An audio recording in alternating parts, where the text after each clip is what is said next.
Hi everyone, welcome back. In this video I wanted to go through the process that I went through for my orchiectomy surgery, the things that led up to it, and the actual day itself. I know there's a lot of people that this might be their very first surgery if they're thinking about getting it, and they have no idea what they're getting themselves into and stuff like that, and so I thought making this video would be nice in that regard.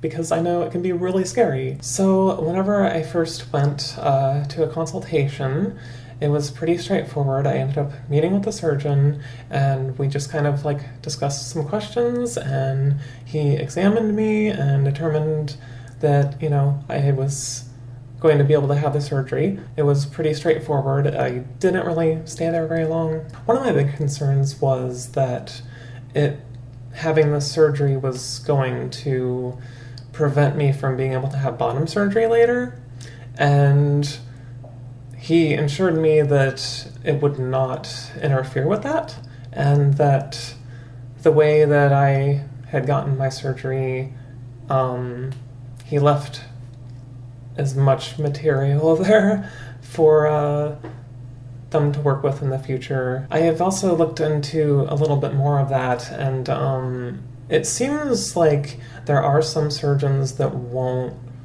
or just don't really want to give you bottom surgery if you've already had an orchiectomy, but it also seems pretty rare as far as I can tell. After that, I got the date for the surgery, which I think it was a month out, maybe 2 months out. The night before the surgery is whenever I got had to actually do a bunch of things, which felt overwhelming initially because it just seemed like a lot. It was just a couple days before, just washing myself with antibacterial soap that was actually a prescription type strength soap that I had to use a lot of. Just making sure the bedding and things I was sleeping in was totally clean, just so that there would be a very slim chance of any kind of germs being on there and stuff. That was also important after surgery as well. I also couldn't eat very much the day before. The next day I got up really early and went in. I noticed at that point that I had had more anxiety than I even knew. I was anxious enough that I actually kind of got cold feet. Thankfully, as time went on, I calmed down a lot more. So then I got called back into the waiting room, and I got all ready and stuff, laid in the bed. I was kind of being talked to by my nurse, which there was a whole other thing with that I will talk about a little bit later. I had to sign paperwork at least 3 times, confirming that I was having this surgery. They gave me some pills and stuff, which was just gonna kind of just prepare. I don't even remember exactly what it was, pain medication, things like that, but once that started happening, I calmed down way more. I'm sure some of it was probably made me feel chill and stuff. I just felt that I was kind of being eased into it more than just being thrown into it, which is where my anxiety was at. So that helped a ton. And once it was just more of a relaxed environment, a lot of my doubts and stuff went away, and I just felt better about the whole thing. I had a couple doctors come in and talk to me, so I didn't actually get to talk to my surgeon before the surgery because he was actually running behind. And so I just kind of got some of the other doctors and assistants that were around just asking me things, and I don't even necessarily remember what a lot of that was. They just kind of came in and out and just asked some stuff or wanted to know if I had questions, which I don't really remember having very many, so that really didn't stand out in my mind. But as we led up to the actual time that I was going in, I was just feeling better and better. I'm sure that the meds were kicking in, stuff like that. And I pretty much just remembered getting the IV and then being rolled into the room, and then I think they had me count backwards, and I was just done within the second or third number that I said, and it just flew by. The next thing was just waking up. The biggest thing I remembered was just feeling really cold, and I started shivering like crazy because they had like cooled me down so much, which is something I didn't actually think about or I guess expect. But thankfully they had this air-based like blanket thing that warmed me back up so quickly, and I was really glad because I'm somebody that like gets cold so easily, and like I'm just really affected by that. I came out of it pretty quickly, which was good because like the only other thing I had similar to that I could remember was when I got my wisdom teeth out, and I was like messed up for like hours afterwards. Like I remembered with that, like whatever they used to put me under that time, I was just like out of it. I just remembered getting put together pretty fast and like leaving because I didn't have to stay or anything. I didn't really remember being in any pain or anything like that, but I also had lots of meds at that point and stuff. And so those were like the biggest things with the surgery and like leading up to it and after it and everything. And overall, it was actually way easier than I had expected, and my anxiety made it a lot more difficult than what I actually experienced.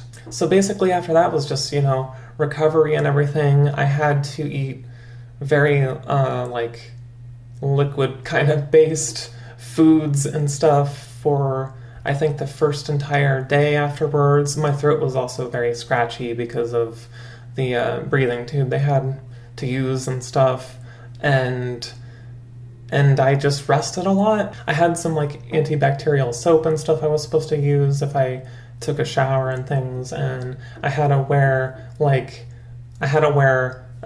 thing to actually like give myself support there and stuff for a while, and but it wasn't very long. It was just like a couple of days, and then everything was healing up pretty quick, and I didn't even have a follow-up. They didn't even have me come back unless I had issues, and like the stitches and stuff just dissolved. It took me a little while to recover because for me it was like, I don't know, it was like I couldn't get around physically very easy, and that took a little bit. Like I had to go up a flight of stairs and things like that, and even just getting up and walking, it was just kind of a little bit like slow for a while, and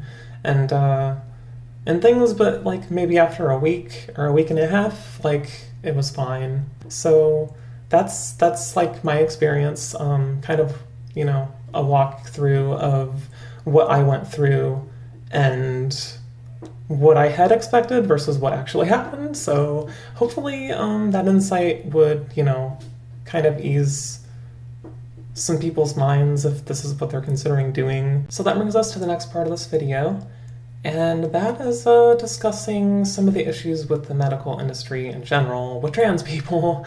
I felt like that topic would be quite relevant with the recent attack on LGBT plus people, since that is, a thing that happened, and hopefully is gonna, be okay now. The surgery was fine and everything, but my experience with the staff was not the greatest. I got misgendered multiple times, and to top it all off, my nurse was not only one of the people that misgendered me, but it went a lot further than that, because while she was very nice about it and apologetic, and I could tell, like, it was fine, but she went on to, like, ask all sorts of questions about trans people, and I was, there getting ready for my surgery and trying to, like, focus on that, and then all of a sudden she reveals that, and I'm just like, you don't know anything about trans people? Like, I'm like, supposed to trust you. And I'm like, I'm glad you're just a nurse, because, like, I don't need that kind of stress. Thankfully, I wasn't really thinking in those terms at the moment. It was more of, like, an after-the-fact thing that I really, like, thought about how, like, ridiculous the concept is that, like, a nurse is asking all these questions to a patient, and that's where they're getting their information, when they really should have gotten at least some basic stuff in their education. Like, that's just a wild concept. And another aspect of that revealed to me, though, is that she genuinely wanted to know about trans people.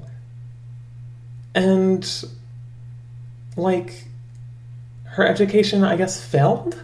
And I feel like that's just the thing that's just in the medical industry. And, like, I know that, like, they're behind in a lot of that stuff. But you would think that in a place that is more likely to encounter trans people for surgeries and things like that, that there would at least be some kind of basic, like, understanding there of, like, trans people existing, and, like, you need to know some basic things. But, like, that should just be the medical industry anyway. Thinking back on it, it was just, like, this odd thing that, like, I felt that, like, should not have happened, but at the same time, I felt like I had to be the one to answer those questions. Like, I felt like it was my responsibility to educate her because no one else was going to. I didn't feel like she would get that from anyone else, and I didn't want anyone else coming through there to have that surgery, you know, as part of transition and having to experience that same thing. And so I went ahead and just was that person. The follow-up I had with my endo later on to look at my hormone levels again and stuff back at my clinic, which is amazing with trans people.